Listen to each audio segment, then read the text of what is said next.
kuma manya karkado nan don Allah don annabi ya fara shi a gidansa a ɗan shekara don Allah don annabi kar ka tsallake buhun nan kar ka tsallake buhun nan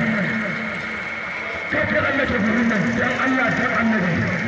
yawa a tsaya a yi dambe don fano na ajo don da kuma babu rabo a cikin shi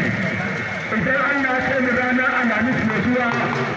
akwai ajo daga ɓangaren arewa ajon hikima idan muka yi hidima ajo a ɓangaren arewa za mu yi na zamani ajo da zai ta ɓangaren kudu sai mai ƙone da shi da shagon na dada ne kuma tsakanin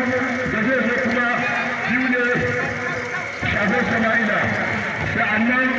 akwai wanda za mu ɗauke shi a ciki ko ba na na ajo ba ne ko irin rufsati ne aka samu su ma mu mutu yin goma yana tafiya yana kan hanya wanda ya shiga miki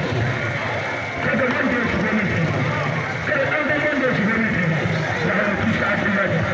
a yi kuma man ya gaba yawan hannun na kwanke da hannuwa na iya ta ina bin lafi a nan gabi wa ina da lafi wa ina da lafi dan Allah dan annabi a tsaya a yi dambe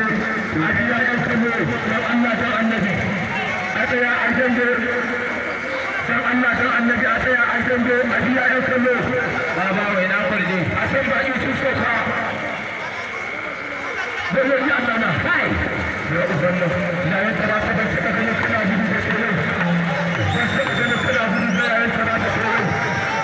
ban saka ganin kana gudu da yan tara ta ya yan tara ta ban saka ganin kana gudu da tsoro ban saka ganin kana gudu da yan tara ta tsoro ban saka ganin kana gudu da yan tara ta tsoro yau na taɓa ganin ya yi kira ta yana gudu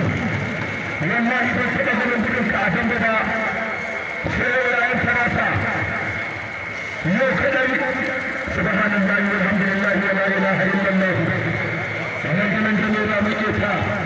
ta inda ba a so ta nan ka kabi sai ya yi kira ta kuma kuma na bayan garbar ta